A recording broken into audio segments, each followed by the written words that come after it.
amtorna alaihim matara. Stop. Fatal tuh, toknya nggak panjang. Guys, mulai detik ini, jangan lagi salah panjang pendek saat baca Al-Quran. Karena itu bisa merubah makna. Contohnya di ayat ini, bacaan yang benar. Wa amtorna alaihim matara. Toknya dibaca pendek, agar artinya, dan kami hujani mereka dengan hujan batu. Tapi kalau toknya kita panjangin, matara, artinya bakal berubah menjadi, dan kami hujani mereka dengan hujan bandara. Jauh banget kan bedanya? Nah, biar nggak salah lagi, ingat 5 tanda panjang ini. Pertama, fathah setelahnya alif. Kedua, kasroh setelahnya ya sukun. Ketiga, dhammah setelahnya waw sukun. Keempat, alif kecil di atas atau di bawah huruf. Dan yang kelima, dhammah terbalik kayak gini.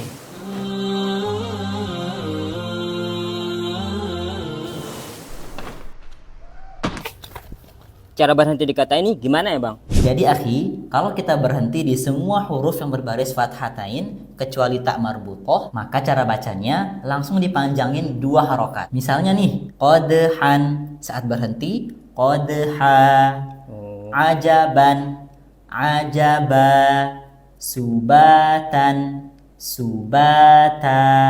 Nah, ini nama hukum bacaannya mad iwad. Oh, kalau tak marbutoh? Kalau tak marbutoh saat berhenti langsung diubah jadi suara hak sukun. Contoh, laghiyatan jadinya laghiyah. Nah, berarti kalau yang ini cara berhentinya gimana? Wanisaa. Masya Allah, terbaik akhi.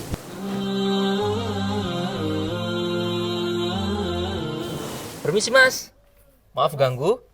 Bisa baca ini nggak? Aneh.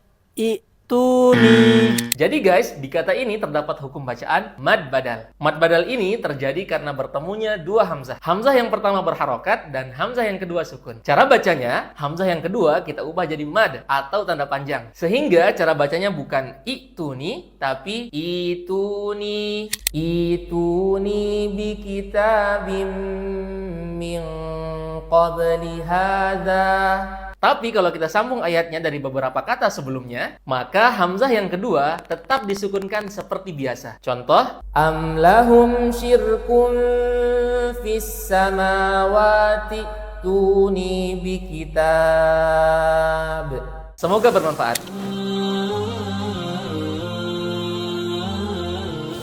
Innahu ala raj'ihi laqadir.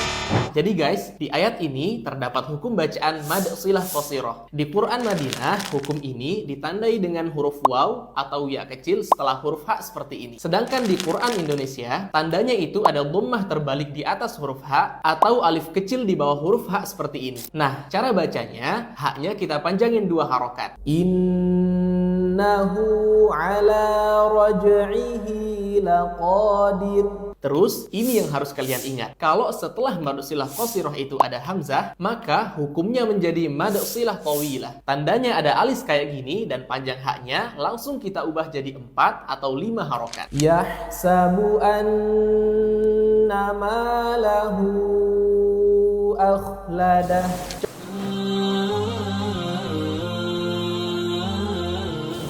Baris fathah bertemu waw sukun jadinya au, dan baris fathah bertemu ya sukun jadinya ai. Rumus ini namanya lin guys. Cara bacanya adalah diayun dengan lembut kayak gini. Baina, saufa. Yang harus kamu ingat, suara ayunannya itu u dan i, bukan o atau e. Baina, saufa. Dan saat berhenti atau waqaf, suara lin harus dipanjangin. Panjangnya boleh kamu pilih 2, 4, atau 6 harokat secara konsisten dalam sekali baca. Coba kita praktik di surah Al-Quraisy. Li'ilafi Quraisy ilafihim rihlatasy syita'i was-shayf.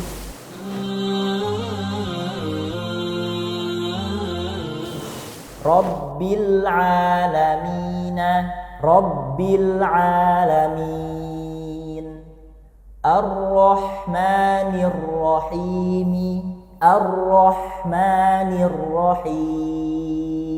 Maliki yaumiddin, Maliki yaumiddin. Jadi guys, di setiap akhir ayat surah Al-Fatihah itu ada hukum bacaan mad arid lis sukun. Mad arid lis sukun terjadi kalau setelah mad 2 harokat ada huruf yang dibaca sukun karena waqaf. Panjang bacaannya bisa kalian pilih 2, 4, atau 6 harokat secara konsisten dalam sekali baca. Contoh, Maliki yaumiddin, Maliki yaumiddin, Maliki yaumiddin.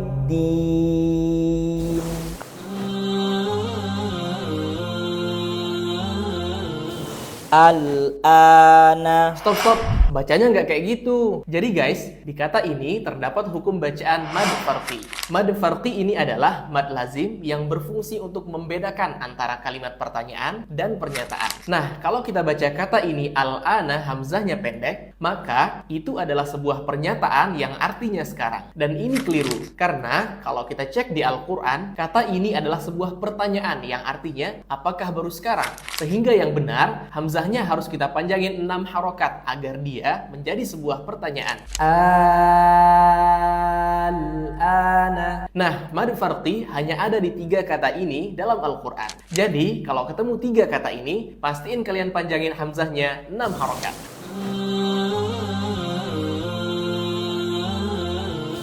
Tanda alis ini dibaca berapa harokat ya? Tonton sampai habis. Jadi tanda ini muncul kalau ada mad tabi'i ketemu sama hamzah dan harus dibaca 4 atau 5 harokat. Jika ada mad tabi'i ketemu sama hamzah di satu kata yang sama, nama hukum bacaannya mad wajib muttasil. Idza jaa. Sedangkan jika ada mad tabi'i ketemu sama hamzah tapi di kata yang berbeda, maka nama hukum bacaannya mad jaiz munfasil. Inna a'tainaka. Intinya kalau kalian ketemu tanda alis ini dalam Al-Quran, jangan lupa dipanjangin 4 atau 5 harokat. Pilih secara konsisten dalam sekali baca. Nah, sekarang kalian tebak untuk kata yang ini termasuk mad wajib muttasil atau mad jaiz munfasil.